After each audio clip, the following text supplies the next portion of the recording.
Hey everybody, Sean here from BoredParacord.com, and today I want to show you one that's made by Gian O'Neill. He calls this the Cobra belly bar. I could be wrong about that. I'm going to double check the name of that. I'm pretty sure it's the Cobra belly though, and it's pretty cool. I like this one. Well, we're going to get right into it, if I can remember how to do it. So what I've got here is I've got some Day-Glo. I got about 8 feet of it.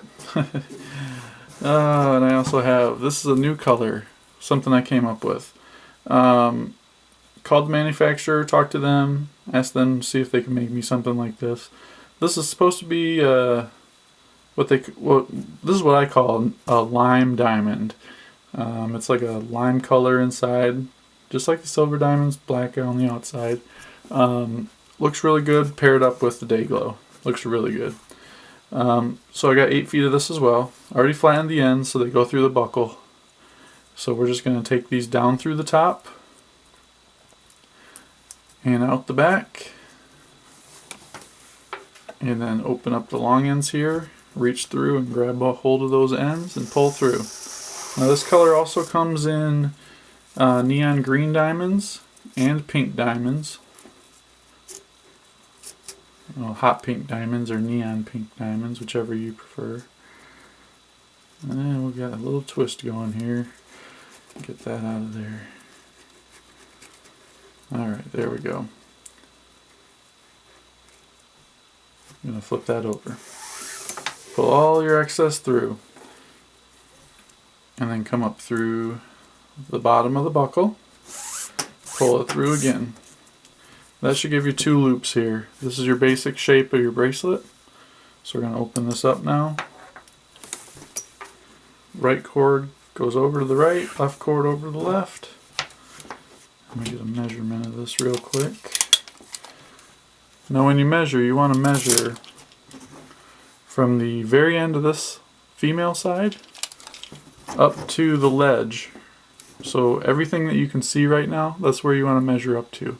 You don't want to measure this part here because that's going to be inside of this part down here. So let's get a measurement of this real quick. And we're about 8 inches. So I'm going to shorten this up just slightly. Right about there. Okay. So the first thing we want to do is you're going to start with the left side.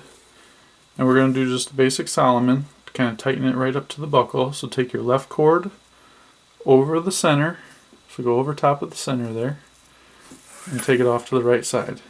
Now take your right cord, go over top of that left cord that you just took over the top, take it around the back, and then poke it up through this hole on the left.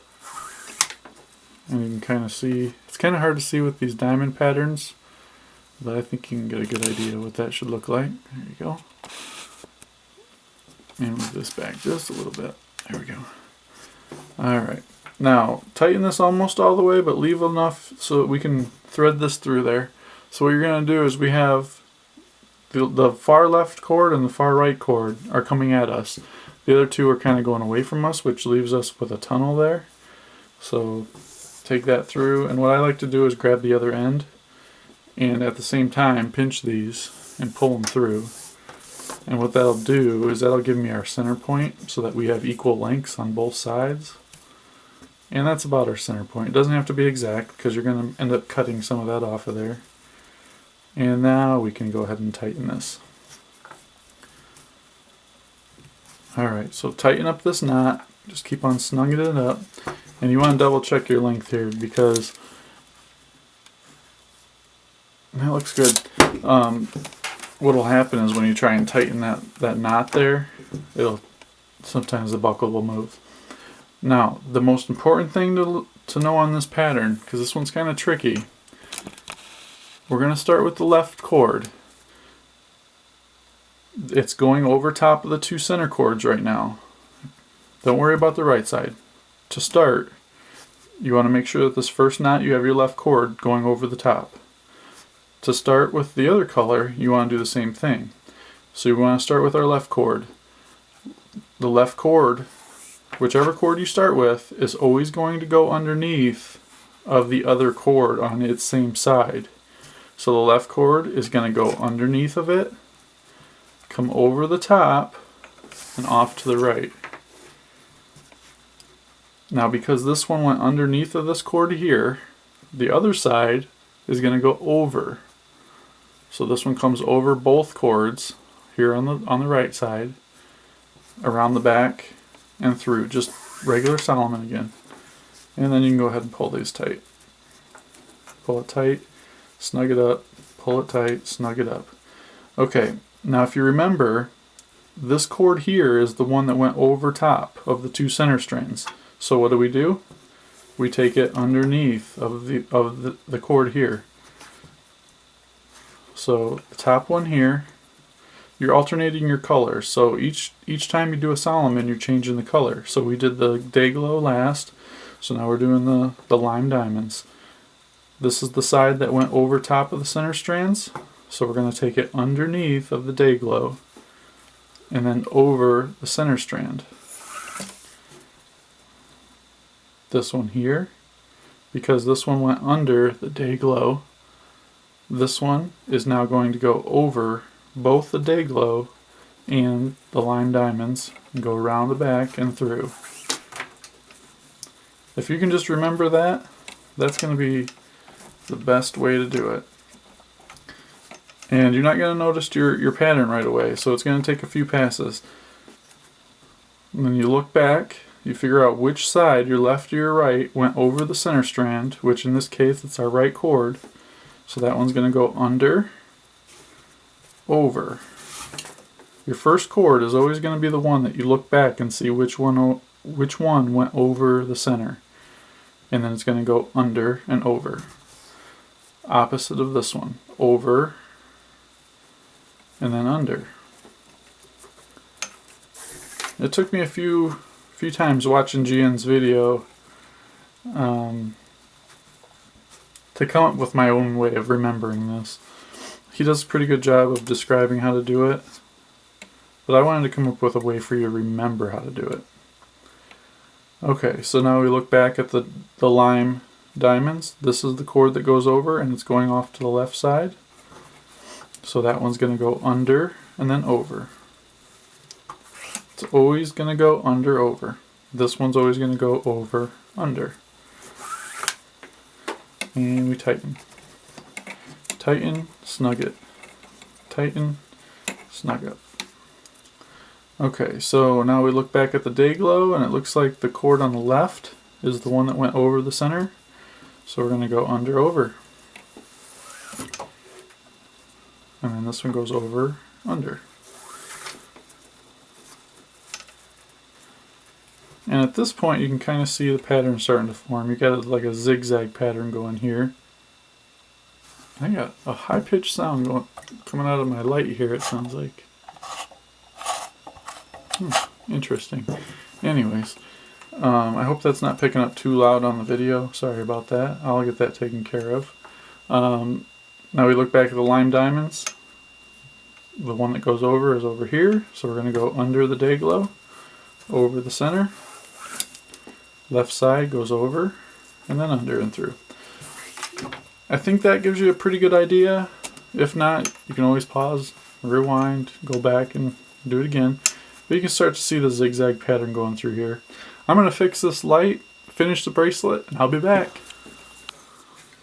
Okay, so as you can see, I have my pattern pretty much complete. The same pattern, if you flip it over, is identical to the front. I always love it when it does that. Now, I've got enough room to do one more pass with a Solomon here. But instead of going up here and doing the Day-Glo, as you normally would, to alternate, I'm going to do the final pass with the one that's on the bottom here. And what this will do is this will give me 4 separate spots where I need to cut. There we go. So you can see now we have 4 spots where we have to cut and singe, which is good because you don't want 2 cords coming out of the same hole, because it's just too big of a hole for that cord to come back through there. It just gives it a little bit tighter hole here if you do just one coming through there. Now, while I cut these, I'm just going to describe how to do one of these real quick.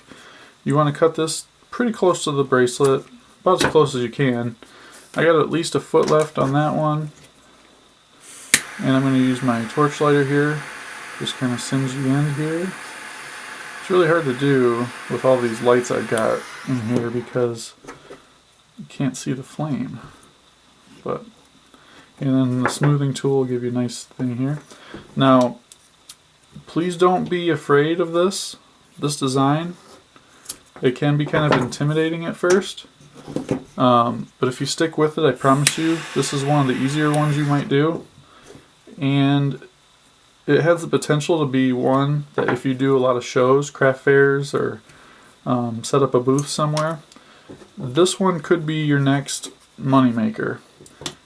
It really doesn't take a whole lot of time, not much more time than a Solomon, the regular Solomon. That's what a lot of people use at the booths and the craft shows.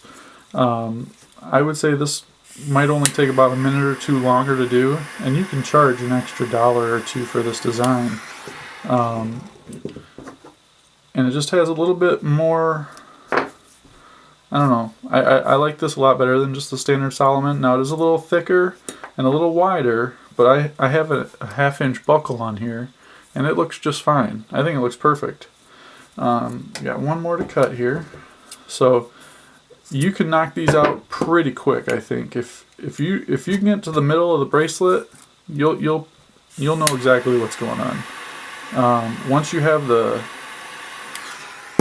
basic rule that I went over with you down, that is what's going to get you through it pretty quick. I mean, I was literally doing the second half of this almost without looking. That's how easy it is.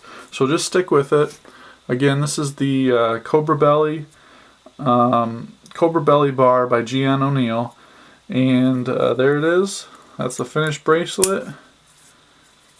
Don't forget to check out the Facebook page, facebook.com/groups/paracord on. You'll see this there. You'll see a lot of other people in there showing off their works, give you tips on how to set up your booth, how to make money selling paracord, all kinds of stuff.